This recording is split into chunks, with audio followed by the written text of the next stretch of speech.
Hi, everybody. Well, I'm working on a family tree, folks, and I'm telling you something, folks. I have learned so many things about my relatives, it's unbelievable. My grandmother, for example, baked every single day. Maybe not every day, but once in a while. She was very, very Victorian, folks. Extremely Victorian.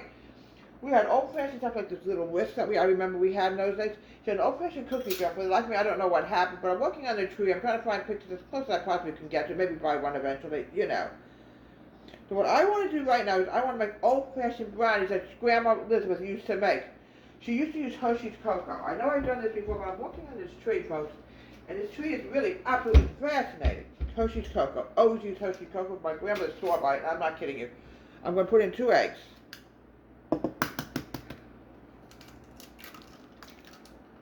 Here we go. I want to push this over here so you folks can see what I'm doing. She had old-fashioned egg beaters. She had old-fashioned rolling pins. So many different things that I'm actually finding out and remembering what she had, why her food was so outstanding. Now, I always thought that Grandma Elizabeth should have opened up a bakery, folks, and she probably should have. I'm adding in a cup of sugar. We want to make sure it's a whole cup. Her food was absolutely fantastic, folks, and I'm not kidding you. Mix together. And she mixed. She used arm movement. She didn't take the easy way out, folks. She worked very hard, and that's probably why her food came out the way it did, folks. She had an old-fashioned milkshake maker as well. I don't know what happened to it. It's probably around here somewhere. If I find it, I will definitely show it to you. A tablespoon of water. But she dressed Victorian for every event that came up. She dressed Victorian. I'm getting in a 1/4 cup of Hershey's cocoa.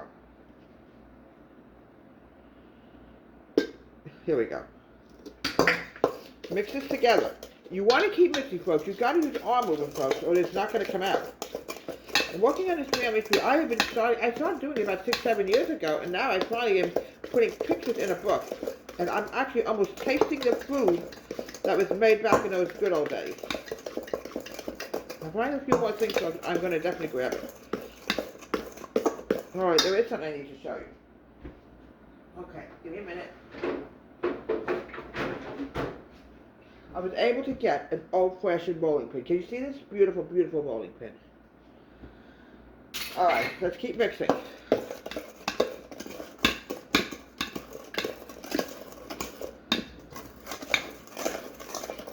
Boy.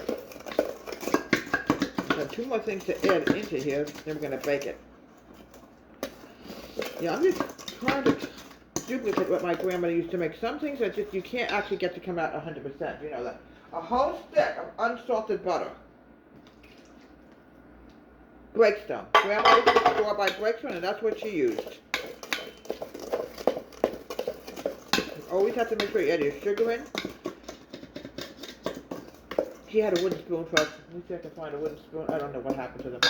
Maybe we have one in here. Yep. Old-fashioned wooden spoon. That's something.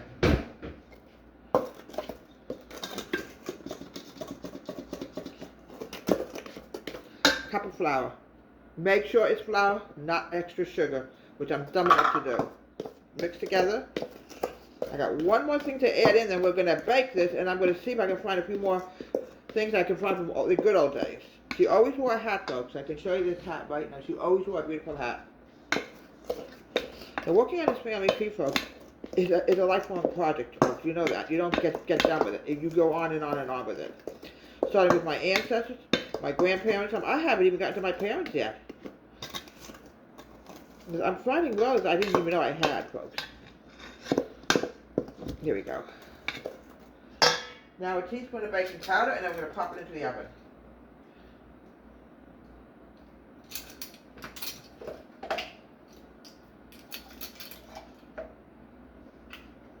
Oh, they didn't have dishwashers in those days. Did you know that?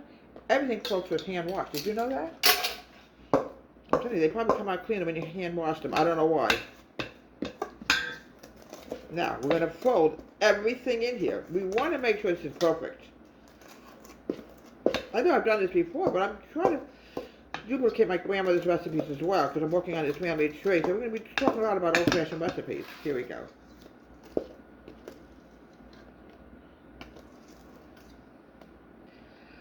This is going to be a wonderful snack for later on. You can have this with ice cream. And your grandmother was always had the treats ready to go when I came over. Always have the treats. Or she said, Debbie, we're going to start baking.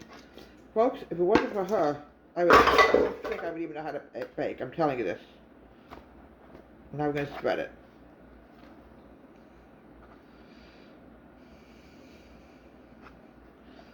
Alright.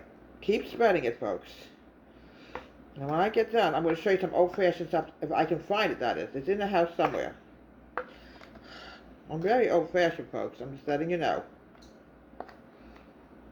We used to eat the batter. Oh, yes. We used to definitely eat the batter. It was so delicious. Look how beautiful that is. Alright, into the oven, 350. And we're going to bake this for about 20 minutes, and I shall be back. Folks, I just want to show you this. This is an old-fashioned milkshake maker that was done in my grandparents' time. I was able to purchase this one on Amazon. It's really a wonderful treat to have in the house. Your milkshakes don't taste the same. You make it with this, it tastes fantastic. So this is the one thing I definitely wanted to show you. I'll be back in about 20 minutes, okay?